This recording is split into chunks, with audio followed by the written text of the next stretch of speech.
Les faits sont posés et ils sont incontestables. Maintenant, comment pouvons-nous avancer? En agissant nous-mêmes à tous les niveaux. Et ça commence par mieux comprendre ce qu'il se passe. On vous explique. Pour toutes nos activités humaines, nous utilisons des énergies fossiles que sont le pétrole, le charbon et le gaz. Nous en sommes dépendants à 80% pour faire fonctionner l'industrie, le bâtiment, le transport et l'agriculture. En brûlant, ces énergies fossiles émettent des gaz à effet de serre dont le dioxyde de carbone, appelé CO2. Et c'est là que ça devient problématique.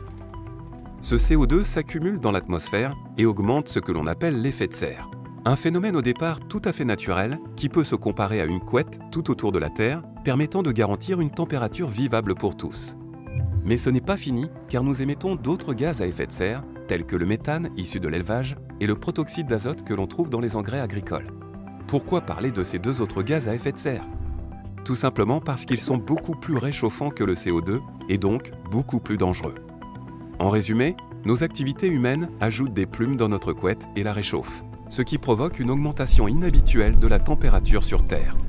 La température a augmenté aujourd'hui de plus de 1,1 degré par rapport à 1850 au début de l'ère industrielle. C'est extrêmement rapide, c'est beaucoup en très peu de temps. Si nous continuons à ce rythme-là, nous aurons atteint 5 degrés de plus à la fin du siècle. Et plus 5 degrés, c'est considérable, car la Terre ne s'est réchauffée que de 5 degrés depuis la dernière ère glaciaire, quand les océans étaient 120 mètres plus bas et que le nord de l'Europe était recouvert d'une épaisseur de 3 km de glace.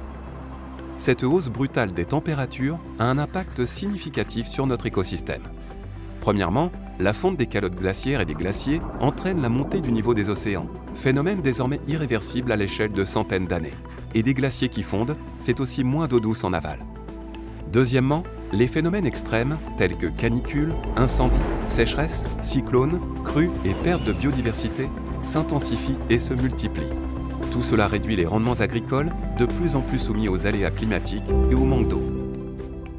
Vous l'aurez compris, pour garantir la stabilité de nos sociétés, il est impératif de limiter l'augmentation de la température. Cette voie est possible, c'est celle qui a été définie lors de l'accord de Paris, où l'ensemble des pays se sont accordés pour limiter l'augmentation de température à 1,5 degré.